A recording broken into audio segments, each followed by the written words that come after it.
प्रिय विद्यार्थियों, प्रत्यय भाग 2 के साथ आप सभी का बहुत बहुत स्वागत है।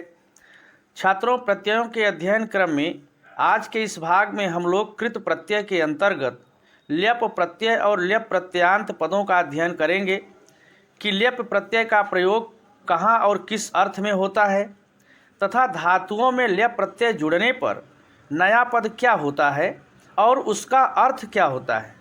इसे विस्तार से आज हम लोग पढ़ेंगे। तो आइए पहले यह जानते हैं कि ल्यप प्रत्यय का प्रयोग कहाँ और किस अर्थ में होता है। छात्रों, पिछले भाग में क्त्वा प्रत्यय के अध्ययन में हम लोगों ने पढ़ा कि जब किसी वाक्य में एक ही कर्ता द्वारा दो क्रियाएं होती हैं तो पहले समाप्त होने वाली क्रिया अर्थात पूर्वकालिक क्रिया में कर या कर के अर्थ के लिए धातु में क्त्वा प्रत्यय जोड़ा जाता है। किंतु जब पूर्वकालिक क्रिया में धातु से पहले कोई उपसर्ग लगा हो तो समासे अनय पूर्वे क्तो ल्यप सूत्र से क्त्वा के स्थान पर ल्यप प्रत्यय हो जाता है।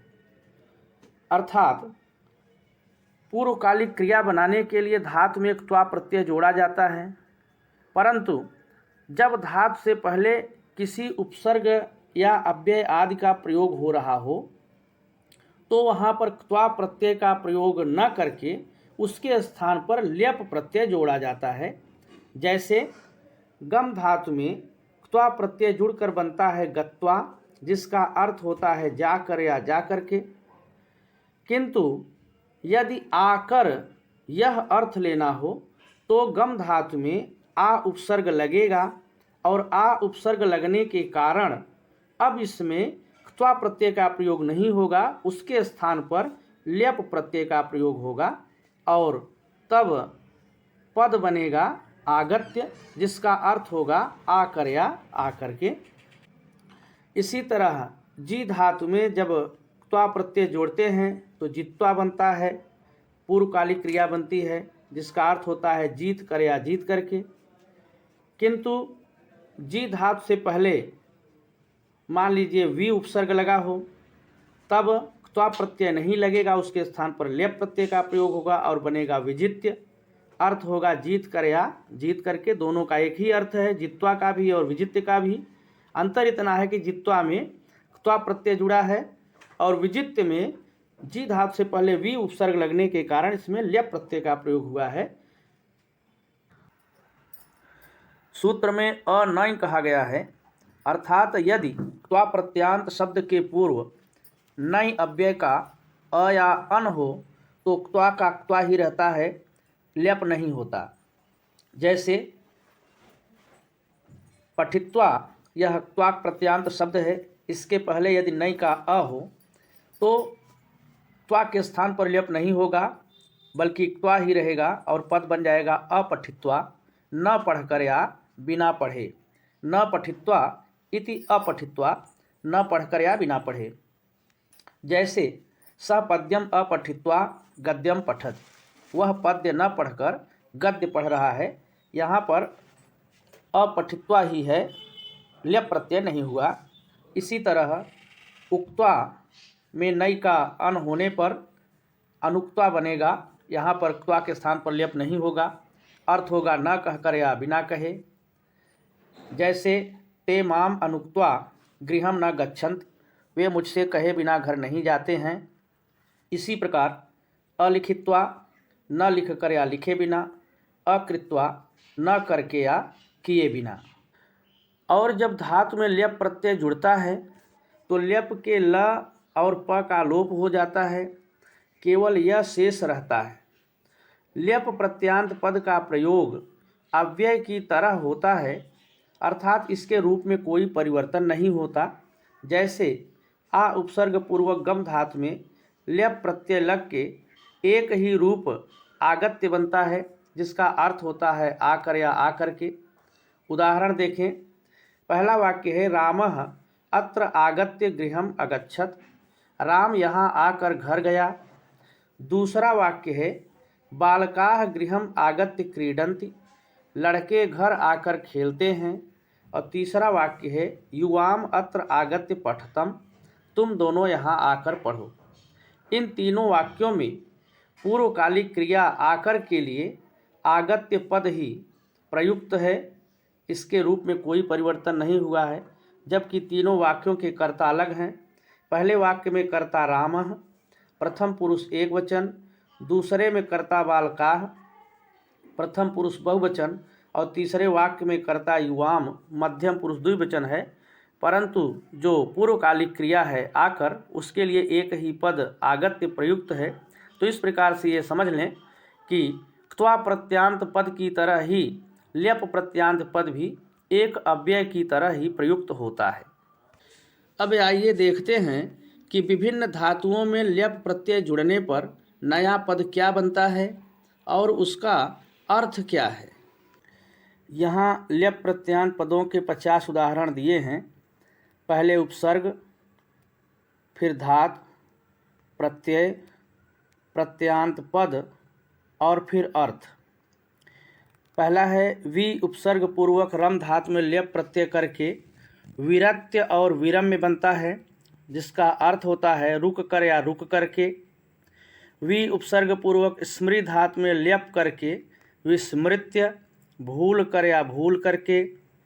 वि उपसर्ग पूर्वक गण धातु में ल्यप प्रत्यय करके विगण्य, गिन कर या गिन करके। वि उपसर्ग पूर्वक हा धातु में ल्यप प्रत्यय करके विहाय, छोड़ कर या छोड़ करके। वि उपसर्ग पूर्वक लोक धातु में ल्यप प्रत्यय करके विलोक्य बनता है, जिसका अर्थ होता है देख कर या देख करके। वि उपसर्ग पूर्वक ज्ञा धातु में ल्यप प्रत्यय करके विज्ञाय, जान कर या जान करके। वि उपसर्ग पूर्वक जी धातु में ल्यप करके विजित्य, जीत कर या जीत करके। वि उपसर्ग पूर्वक चिंत धातु में ल्यप प्रत्यय करके विचिंत्य, विचार कर या विचार करके। वि उपसर्ग पूर्वक मुच धातु में ल्यप प्रत्यय करके विमुच्य, खोल कर या खोल करके।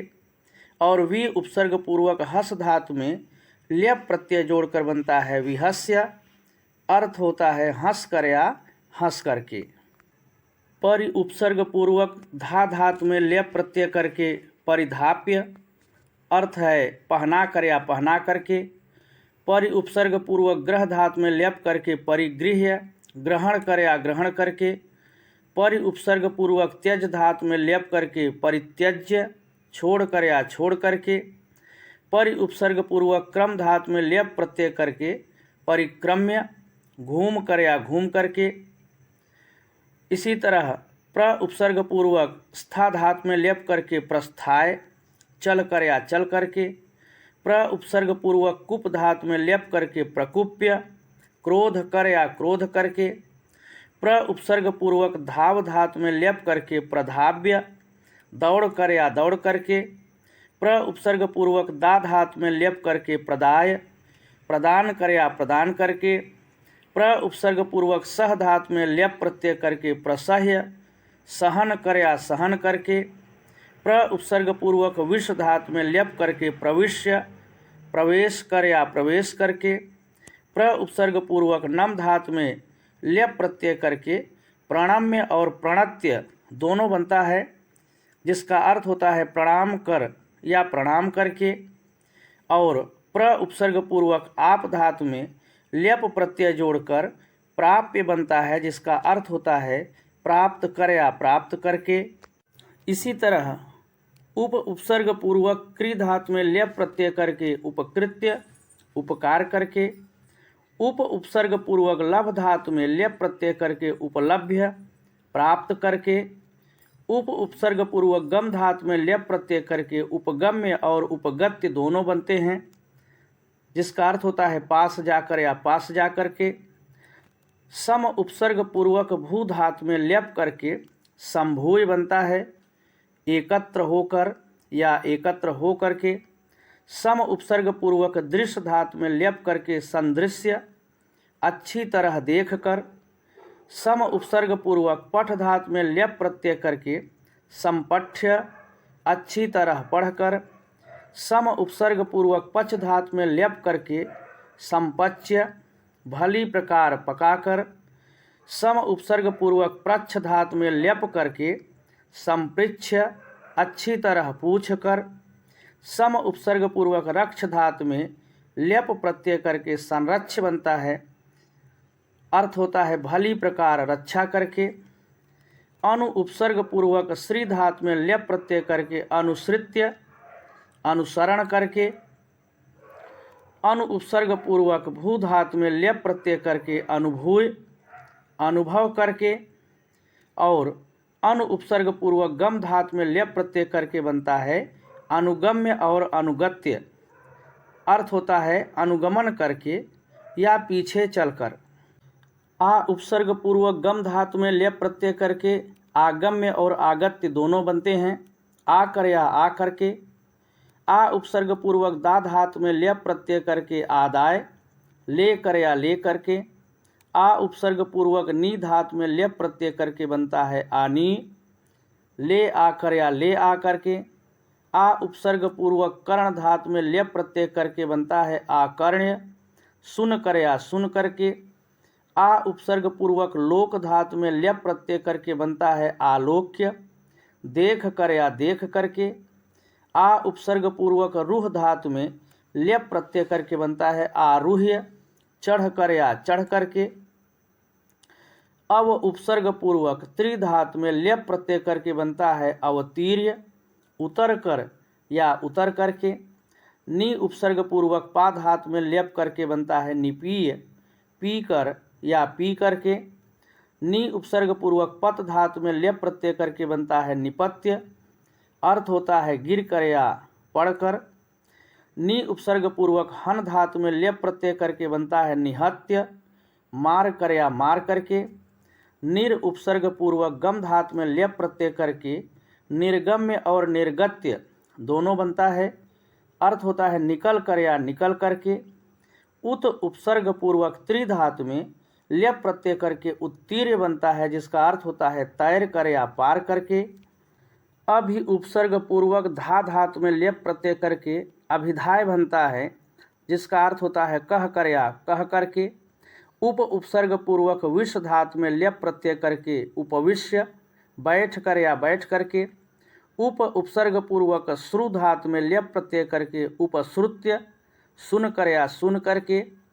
और आ उपसर्ग पूर्वक दिस धातु में ल्यप प्रत्यय करके आदेश्य बनता है, अर्थ होता है आदेश देकर या आदेश दे करके। तो छात्रों, आज के इस वीडियो में हम लोगों ने ल्यप प्रत्यय को विस्तार से पढ़ा और समझा। अब अगले भाग में एक दूसरे प्रत्यय की जानकारी के साथ हम पुनः मिलेंगे। धन्यवाद।